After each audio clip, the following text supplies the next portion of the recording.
Breaking news చూస్తున్నాం. యుక్త వయసులో అడవి బాట పట్టిన ఉద్యమ కెరటం నేలవాలింది. 2.5 దశాబ్దాల ప్రస్థానం ముగిసింది. తెలంగాణ ఛత్తీస్గఢ్ సరిహద్దు కర్రెగుట్ట అటవీ ప్రాంతంలో శనివారం జరిగిన ఎన్కౌంటర్లో జయశంకర్ భూపాలపల్లి జిల్లా కాఠారం మండలంలోని అంకుసాపూర్ జీపీ పరిధిలోని దస్తగిరిపల్లికి చెందిన అన్నే సంతోష్ అలియాస్ శ్రీధరన్న అలియాస్ సాగరన్న మృతి చెందాడు. అన్నేలోని సమ్మక్క దంపతుల 3వ కుమారుడైన సంతోష్ 10వ తరగతి పూర్తయిన తర్వాత పెళ్లి చేసుకున్నాడు. ఏడాది పాటు సాగిన కాపురంలో భార్యాభర్తల మధ్య గొడవలు వచ్చాయి. అదే సమయంలో అప్పటి పీపుల్స్ వారికి ఆకర్షితుడయ్యాడు. 1999-2000లో సంతోష్ నక్సలైట్లతో కలిసి అజ్ఞాతంలోకి వెళ్లాడు.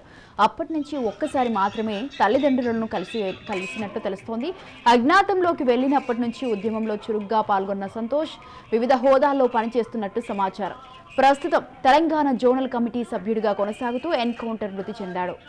రైట్, ఈ విషయంపై పూర్తి సమాచారం అందించడానికి మా ప్రతినిధి సతీష్ ఫోన్ లైన్లో ఉన్నారు. సతీష్, చెప్పండి, తెలంగాణ ఛత్తీస్గఢ్ సరిహద్దు కర్రెగుట్ట అటవీ ప్రాంతంలో జరిగిన ఎన్కౌంటర్లో అయితే భూపాలపల్లి జిల్లా కాఠారా మండలంలోని అంకుసాపూర్ జీ పరిధిలోని దస్తగిరికి చెందిన అన్నే సంతోష్ చనిపోవడం జరిగింది. దీనికి సంబంధించి మీ దగ్గర ఉన్న అప్డేట్స్ ఏంటి?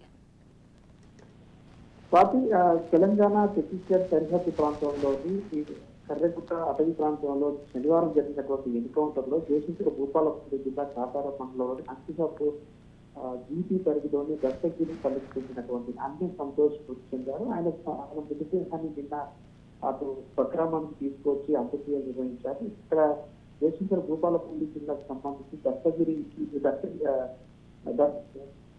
పల్లికి సంబంధించినటువంటి సంతోష్ 25 సంవత్సరాల క్రితం మావోయిస్ట్ పార్టీలో అప్పటి నక్సలైట్ పార్టీలో చేరినటువంటి సంతోష్ అనేక హోదాల్లో విధులు నిర్వహించినటువంటి దండకారణంలో తెలంగాణ జోనల్ కమిటీ సభ్యుడు CRP-2 కమాండర్ గా సంతోష్ పనిచేసినట్టుగా ఉంది.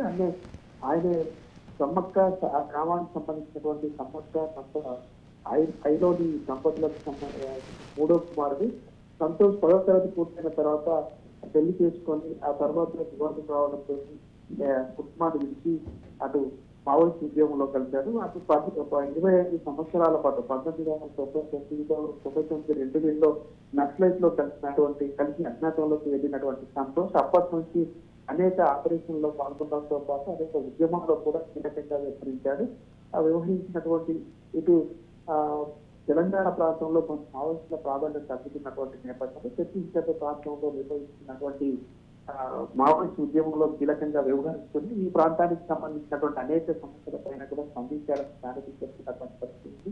నిన్న గ్రామానికి తీసుకొచ్చి అంత్యక్రియలు నిర్వహిస్తున్నటువంటి గ్రామంతో పాటు సానుభూతి పనులు ఆయనకు సంబంధించినటువంటి కుటుంబీకులంతా కూడా అంత్యక్రియల్లో పాల్గొనేటువంటి పరిస్థితి ఉంది. 2.5 దశాబ్దాలకు సంబంధించి ఆయన పోరాట ప్రస్థానం అంతా కూడా నేటితో ముగిసింది అంటూ దానికి మాట్లాడుతున్న పరిస్థితి ఉంది. Right, thank you Satish, thanks for the details.